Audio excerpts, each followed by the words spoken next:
good morning पिला माने केमिति अछरे आशा करछि तुम माने बहुत भलर थिबो आ तुम पढ़ापढ़ी भी बहुत सुंदर चलथिबो ठीक अछि रे तुम मानक पय आउ एक रिवीजन क्लास नै आछि जोटा कि 10 क्लास रो तमर तृतीय अध्याय परिवहन और संचालन विषय ठीक अछि आमे कंटिन्यू करिया बहुत कम समय भितरे क्लास टी कंप्लीट करबा एई भली तमर रेगुलर कंटिन्यूएशन क्लास चलछि तमर परीक्षा पर्यंत रिवीजन क्लास चलिबो कंटिन्यूअस साइंस रे एवं या पर साइंस पर जदी त कंप्लीट होय तो हिस्ट्री नै आसी परिबा देखिबा ठीक अछि चलो क्लास टी को आरंभ करबा देरी न करी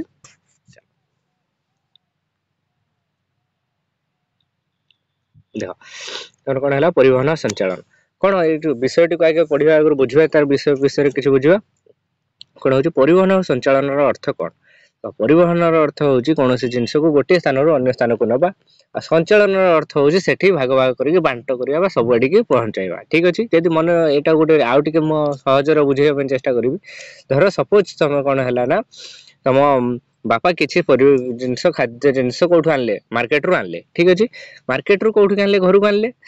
तापर सेटा को कोन करले ना जे जो खाद्य जिंसटी को मा कोन करले ना समस्त मध्य बांटी देले ठीक अछि रे ताले कोन हला बापा जो खाद्य जिंसटी को कोठु आनले हमर मार्केट रो नै के आसले घर पर्यंत सेटा कोन करले से परिवहन करले तापर संचालन रो कोन हला संचारित हेबा जेमति संचार निगम कहंती सेबला मा कोन करले ना सेटा को समस्त मध्य बांटी देले संचारित करले हैला कि ठीक अछि सेही भली जे मनुष्य शरीर रो तमर जो विषयटी अछि कोन अछि ना अम्लजान जेमति आमे कोन वायु संग नेले वायु सहाय्य कोन गला अम्लजान गला जाई कोठी पहुंचला रे फुसफुस सेटा कोन हला हमर रक्त सहित मिसला रक्त सहित मिसी जाई हृदय पाखर पहुंचला बा हमर हृदपिंड पाखर पहुंचला हृदपिंड कोन कला ना ताकू सब शरीर रो समस्त अंग गति के पहुंचाई देला ठीक अछि ताने परिवहन कोठु हैला हमर परिवहन हैला कोन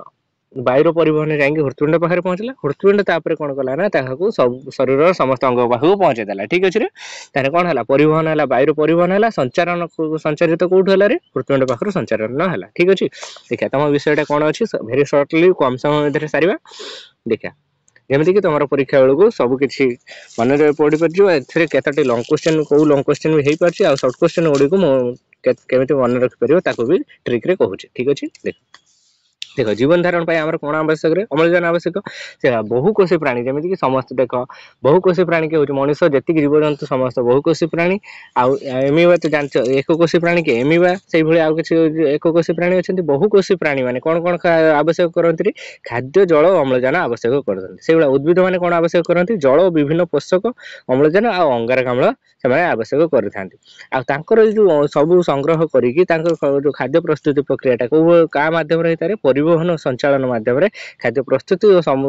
विभिन्न अंश को जो पहुंचेदार कार्यटा परिवहन संचालन माध्यम रे होई थाए ठीक अछि या फल कोन होई थाए ना जीवन धारण रे जो प्रक्रियाटी जीव शरीर रे चली थाए ठीक एबे देखिया उद्भिद रे परिवहन कोन अछि एटा तमरो परीक्षा रे गोटे क्वेश्चन आसे जे उद्भिद रे परिवहन बुझावा वर्णना करो ठीक अछि लॉन्ग क्वेश्चन टे लिखिबा केमिति लिखि परियो आगे परिवहन कोन लिखिबार परिवहन कोन लिखिबो तापर उद्भिदर परिवहन कोन आमे सेटा देखा परिवहन रो अर्थ जो भली कहतिली कि कोन होउची कोनोसी पदार्थ बा कोनोसी जिंस को गोटे स्थान रो अन्य स्थान को लेके पहुंचेबा को कोन कहते परिवहन कहउथया बेले से बेले कोन हैला उद्भिदर परिवहन केमिति होउची देखिबा उद्भिद कोन करे ना आलोक संश्लेषण प्रक्रिया माध्यम रे तार खाद्य प्रस्तुत करथाय आलोक संश्लेषण माने कोन कोन आवश्यक करे देखो कोन करे परिवेश रो नै थाए अंगारकाम्ल नै थाए कोन सूर्यालोक आ तापर कोन हला पत्र रे थिबा क्लोरोफिल डबल आई ता कोन हला चेररु जल ए सब को व्यवहार करके से आलोक संश्लेषण प्रक्रिया माध्यम रे कोन तयारी करे रे तमरो खाद्य तयारी करे जो खाद्यटा को हिसाब रे तयारी होइता रे श्वेत सार आकार रे प्रस्तुत होइता ठीक अछि तापर देखा से जल सहित कोन माटी रु चेर सहायता रे कोन नै थारे जल सहित तार किछिटा द्रवण नै थाए बा कोन द्रवणटा से जो सूक्ष्म पोषक होई पारे बा स्थूल पोषक होई पारे जल रु संग्रह करथाय तापर देखा उद्भिद रे जलर परिवहन केमिति होची जलटा केमिति उद्भिद रे परिवहन हैला देखो जल रे द्रवीभूत धातव लवण को उद्भिद माटी रु चेर सहायता रे संग्रह करथाय तापर से संग्रह करिकि केउठी के पठाय थाय रे कांड पत्र फूल फल आदि को से प्रेरण करथाय ठीक अछि सेई जो चेरर संग्रह करे चेरर से जो कोन थाय ना तार चेरर शेष भाग रे कोन थाय तमरो मूललोम बा लास्ट को रूट हेयर हला चेरर शेष रे कोन थाय रे रूट हेयर जोटा कोटार माटी रो सांद्रता सहित तार कोन थाय ना कोऑर्डिनेशन थाय देखिए आगु देखिए से जो चेरटा थाए से जो कौन मूल लोमटा से हूँ एककोशी कौन हूँ एककोशी এই जो एककोशी अंशटा मृत्तिकास्थ द्रवणर सांद्रता सहित तार कौन होता है तारतम्यता थाए जमीती कि बंधुता कहीपर दुई बंधु दुई जन मध्य नेण देण जो कार्यटा है भाया से भाया कौन थाए ना चेरर मृत्तिकार सांद्रता सहित सामंजस्य थाए से कौन करे ना चेर मध्य तुम कौन ग्रहण कर चेर साहाय्य जो मूल लोम साहाय्य मृत्तिकार जल संग्रह केमी कर चेरर सांद्रता अधिक आ मृत्तिकार सांद्रता हूँ कम से कम सांद्रतार अधिक सांद्रता को जल प्रवाह होता है ठीक अच्छे सेटा अच्छी देख यही जो दुईटा प्रक्रिया जलर कोटा हुए केमी होता है तुम पारश्रुति ऑस्मोसिस बा विपचन शक्ति विनिमय होता है जो कौन जलर परिवहनटा ठीक अच्छे माटी जलटा कौन चेर भितर को प्रसिवाटा केमी होता है पारश्रुति बा विपचन शक्ति द्वारा होता है पारश्रुति पद्धति कौन जोटा कि कहली कौन है अधिक जोटा तुम सांद्रता ना कम सांद्रता अधिक सांद्रता को जो जलर परिवहनटा को कौन कह पारश्रुति कह बेले बेले कौन हुए ना यार विपरीतटा होता है कौन होता है विपरीतगामी प्रक्रियाटा होता है कौन होता है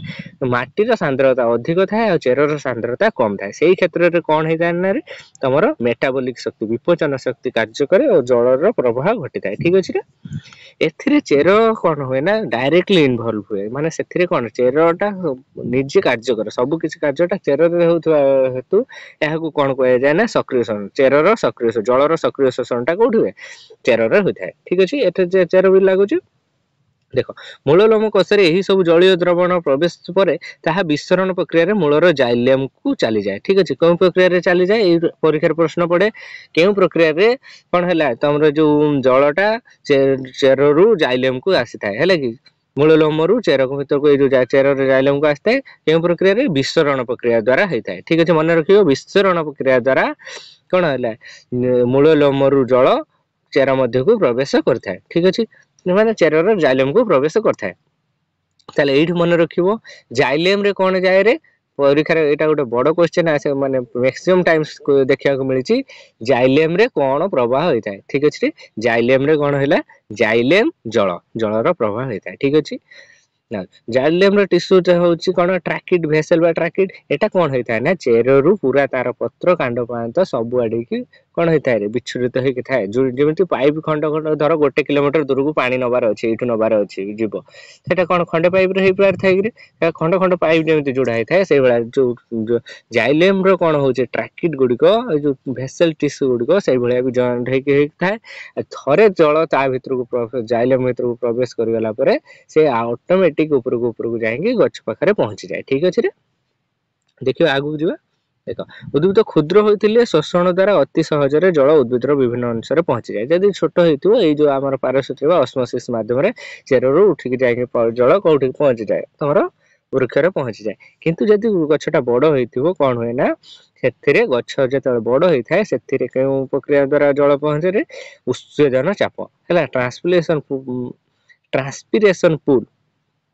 से गछ बड़ होता है कौन होता है उत्सेदन चाप ट्रांसपिरेशन पूल भली निष्क्रिय शोषण उपाय अवलंबन करने को पड़ता है ठीक अच्छे निष्क्रिय शोषण कौन होता है उत्सेदन कौन प्रक्रिया मुझे कहीदे देख उत्सेदन प्रक्रिया हूँ गछर पत्र जलर क्षय जल जो गछर पत्र जलीय बाष्प आकार जो जलटा क्षय हो जाए से कौन है से गोटे फांका स्थान हुए से जो फांका स्थान टाक से पूरण करने पाखर सैड रू पाखर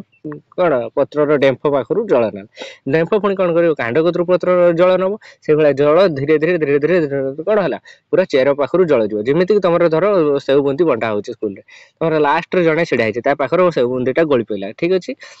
धरी सारा गली पड़ा सी कौन गला ना आग सांग पाखर नहीं गला आग सांग पाखर नहीं ये नहीं नहीं जो आसिक पूरा कौन तर सार जो दौथे से सार पाखर आउ गोटे नहीं गले होगा से भाया कौन पत्र जो गछर पत्र जल सर्ट हो जाए सी कौन करे ना पाखर नहीं से भाया धीरे धीरे तार जोड़ी जोड़िका जमी जो जाइलियम टिश्यू गुड़िक थाए धीरे धीरे धीरे धीरे आसिक कौटे चेर पाखर पहुंचाए चेर कतु से जलटा संग्रह हो जाए ए चेरर सेमती कौन विशेष कार्य न था उत्सेदन प्रक्रिया द्वारा होता निष्क्रिय शोषण कह ठीक अच्छे एटा को क्यों शोषण कह जाए निष्क्रिय जलर निष्क्रिय शोषण कह जाए ठीक अच्छे देखिए उच्छेदन प्रक्रियाटा कौन उच्छेदन प्रक्रियाटा बुझे पाइल उच्छेदनटा केउठ होता है पत्रर उच्छेदनटा पत्रर स्टोम मध्य देकी होता है ठीक अछि अच्छा एथरे केउ चाप लागि थाए उच्छेदन रे केउ चाप लागि थाए संशोषण चाप हैला सक्सेशन प्रेशर सृष्टि होता है सक्सेशन प्रेशर द्वारा जलटा कौन उच्छेदन रे ऊपर को जाय थाए ठीक अच्छे तापर देखिए उद्भिद जलर निष्क्रिय शोषण यहाँ कौन है ए जलर कौट चेरर कौन से डायरेक्ट प्रेशर रुए ना यहाँ कौन डायरेक्ट आमर संशोषण कौन सक्सेशन प्रेशर द्वारा होथारु एथिरे कौन है चेरर कौन से विशेष रुए ना से चेर माध्यम खाली जलटा गला प्रेशर वाइज से निष्क्रिय शोषण बोली कह जाउछे ठीक अच्छे तापर देखिए स्टोम हूँ उद्भिदर उच्छेदन मुख्य अंग परीक्षा पड़े उच्छेदन मुख्य अंग केउठी पत्र जगार उच्छेदन होता है स्टोम मध्य देकी होता है त्वचावरण और वातरंध्र देकी किछिटा उच्छेदन होता है ये जो त्वचावरण कौन तुम त्वचावरण और वातरंध्रटा कौटी थाए बेले बेले देखा मिले वातरंध्रटा तुम कौटी मिले देखा मिले ना कांड आ फल वातरंध्र देखा मिली थाए बड़ बड़ गछर बकल अति सूक्ष्म खोला अंश भाव में थाए ठीक अच्छे बड़ बड़ गछरे कौटी थाए तुम बकल भी छोट छोट अंश थाए जोटार कि कौन होता है तुम उच्छेदन प्रक्रिया जलीय बाष्प उच्छेदन अर्थ मन रख उच्छेदन अर्थ हूँ अधिक अंश बाहर उच्छेदन है अधिक अंश बाहर जल जो संपूर्ण अधिक मात्रा थाए उच्छेदन प्रक्रिया माध्यम जल कौन है पत्र जलटा को बाहर कर दिए ठीक अच्छे से तार खाली स्थान पूरण पाखर जल जाए ये धीरे धीरे चेरु जल ऊपर को उठे यहीटा को कौन कहते आम कहते यही प्रक्रिया को उच्छेदन कहते ठीक अच्छे कौन है उच्छेदन कह जाए ठीक अच्छे तापर है उच्छेदनटा कौन बुझिपारे तार उच्छेदनटा हूँ कौन अधिक जलटा पत्र क्षय हुए आ खाली स्थानटा को पूरण करने चेरु पानी ऊपर को उठे मन रहा तापर देखा यापर आसला शेष पार्ट है पोषकर परिवहन कौन है पोषकर परिवहन कौन ठीक अच्छे एटा कौन है जलर परिवहन है से पोषकर परिवहन केमी हो देख चयापचय प्रक्रिया द्वारा उद्भिद कौन आलोक संश्लेषण प्रक्रिया रे खाद्य प्रस्तुत करता है खाद्यटा क्यों खाद्य प्रस्तुत करे श्वेत सार जातीय खाद्य प्रस्तुत से करता है ठीक अच्छे ये जो कौन है ना यहाँ कौन से जो खाद्यटा प्रस्तुत कला प्रस्तुत खाद्य जमी जलटा जाकि पहुँचला आम सौर उद्भिदर विभिन्न अंश पाखे पहुँचला से खाद्य भी तो पहुँचो सेटा कौटी शो करे जमीक जाइलेम जलर परिवहन हुए से फ्लोएम फलर परिवहन मन रखिए फ्लोएम फलर परिवहन व पोषकर परिवहन होता है ताने कौन होता है फ्लोएम जो पोषकर स्थानांतरणटा फ्लोएम माध्यम देकी होता है ठीक अच्छे फ्लोएम आउ कौन होता है आमिनो अम्लर उपादान परिवहन रे देखा जाए आमिनो एसिडटा कौन होता है तुम ये जो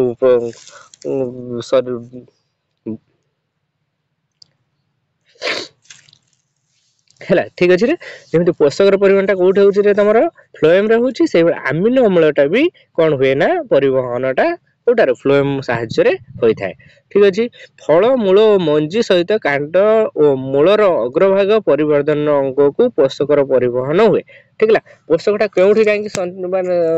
संरक्षण होकर रही है तुम फल और मूल जाकि जमी रही है मूल रही है जमी से आंबर देखिए फल जाकि रहा खाद्य कौन